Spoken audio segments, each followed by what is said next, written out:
papakilala ko na sa inyo yung ating bagong magiging katuwang dito sa Taiwan, mga katropa, sa ating pag-fishing. Lamig na naman Yan, papakilala ko po siya sa inyo. So ayan, ito na po siya. Yan, pero hindi ko po papakita. Mamaya ko po ipapakita sa inyo, mga katropa. Yan, let's go. Kain po muna tayo.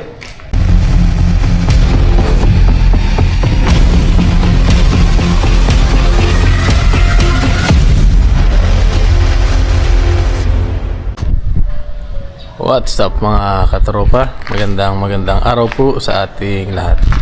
Yan, kape po tayo. At medyo malamig na naman po dito. Unlike nung mga nakaraang araw, hindi siya ganong kalamigan. Ngayon, bumalik na naman. As maulap. Yan po. Medyo maulap na ngayon, mga katropa. Kape po tayo.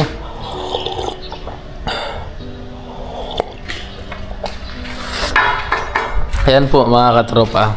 At yung ating e-bike ay naibenta na po natin. So mangyayari niyan, mga katropa, papakilala ko na sa inyo yung ating bagong magiging katuwang dito sa Taiwan, mga katropa, sa ating pag-fishing. Lamig na naman Yan, papakilala ko po siya sa inyo maya lang pagkatapos natin mag-almusal, mga katropa. Ipapakita ko sa inyo kasi pinapainit pa natin yung ating pagkain. Yan. Mapainit ko pa yung aking kanin. Mag-almusal po muna tayo. Tapos meron tayo dito hipon. Yan hipon. Bigay po yan ng aming bossing. Tapos yung Peking duck. Yan. Tapos meron po tayo dito tinanglarang manok. Yan. Painit lang natin yung mga ulam natin. Yan. Nagbibigay po kasi yung boss namin ng ng mga ulam nila, yung mga hindi nagagalaw. Binibigay nila sa amin po, katulad nito. Ayan, mga katropa. Pero magugulat kayo kung anong laman po nito. Papakita ko lang sa inyo. Share ko lang. Ayan Yan po ay buong manok. Buong manok yan, mga katropa, as in buong manok. Ang tinanggal lang nila is yung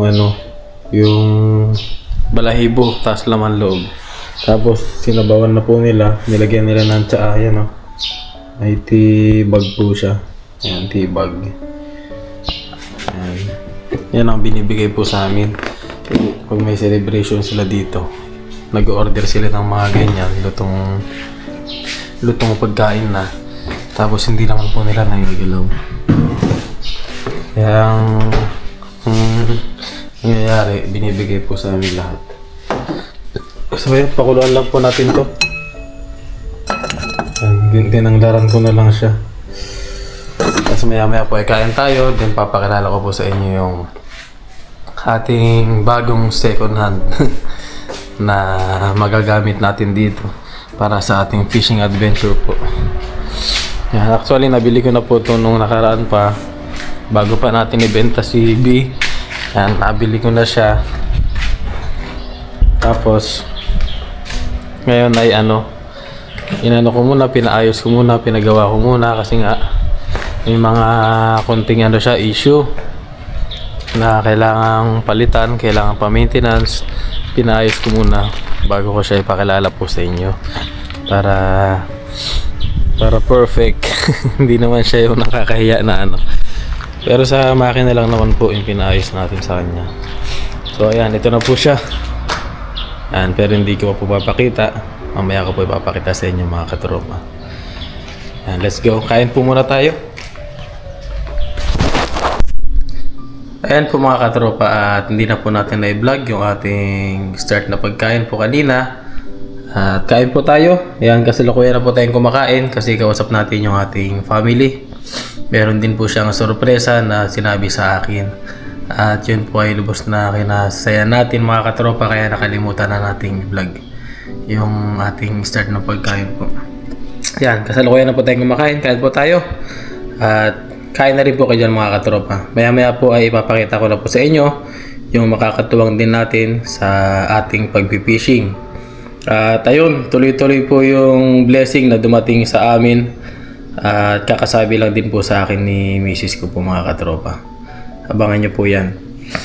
Yan, kaya thank you Lord sa mga blessing po sa amin ngayon. And then kain po muna tayo para maipakita ko na rin po sa inyo yung magiging yung papalit po kay Bumblebee na magiging alaga natin dito sa Taiwan. Kain po muna tayo. Ayun po mga katropa, at papakita ko na po sa inyo yung ating bagong service po mga katropa. Ayan. Meron na tayong bagong service. Ayan, bali S-Max na luma na po to mga katropa. Binili lang natin second hand. Yan, kahit pa paano meron na tayong service, medyo makakalayo na tayo sa ating vlog. Kasi nga dati hindi tayo makalayo, gawa ng e-bike lang po yung gamit natin. Ngayon, kahit pa paano kaya na nating makalayo. Pwede na tayo makasabay sa ilog, ganoon pag may time. Pag hindi tayo masyadong busy.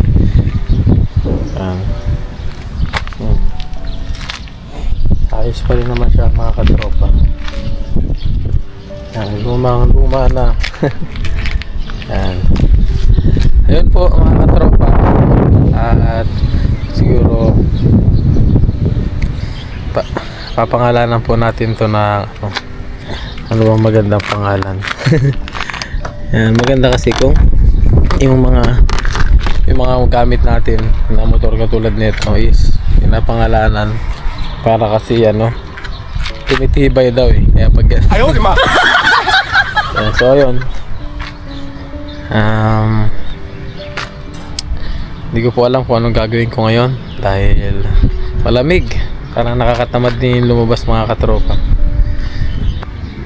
Marami po tayong blessing na nabalitaan ngayon, nalaman. Dito sa ating nabiling service dito sa Taiwan is meron pa tayong nabalitaan sa aking misis ko mga katropa. Siya po ay naswertehan po namin tawag doon yan, medyo masaya lang po tayo kasi masaya lang po tayo mga katropa. Hindi ko masyadong makapagsalita kasi dahil nga sa pinalita sa akin ng aking asawa na tayo ay magkakaroon ng bagong baby mga katropa. Yan, sa pag-uwi ko sa Taiwan is ayun, naswertehan po namin. Thank you Lord po talaga kasi hindi na nag-iisa yung ating Yoki boy. Yan, hindi na siya mag-iisa dahil meron na siyang magiging kapatid, soon to be kapatid po. And sana maging healthy po yung aking misis. Ayun, parang tuloy-tuloy yung blessing na dumating po sa atin ngayon mga katropa. Thank you po talaga Lord. At ayan, wala naman po tayo ganong gagawin ngayon mga katropa. Siguro is paglilinis-linis lang tayo dito. Linis-linisin lang natin yan. Parang malamig ngayon, parang gusto ko rin muna magpahinga kasi nga nakakatamad din lumabas-lamas, lalo pag ganyan, malakas yung hangin, malamig-lamig. Parang tinamad lang po ako ngayon, parang naghanap din ng pahinga yung ating katawan po, kaya relax lang po muna tayo dito. Susunod na lang tayo lumabas. Off fishing pa rin mga katropa, parang nakakatamad. Nakakatamad gumalaw talaga ngayon. Yan muli po, see you po sa aking mga susunod pa na vlog mga katropa. At sana na-appreciate nyo po yung mga vlog ko po ngayon. Sana i-share ko po sa akin mga katropa. Thank you po, and God bless you all mga katropa.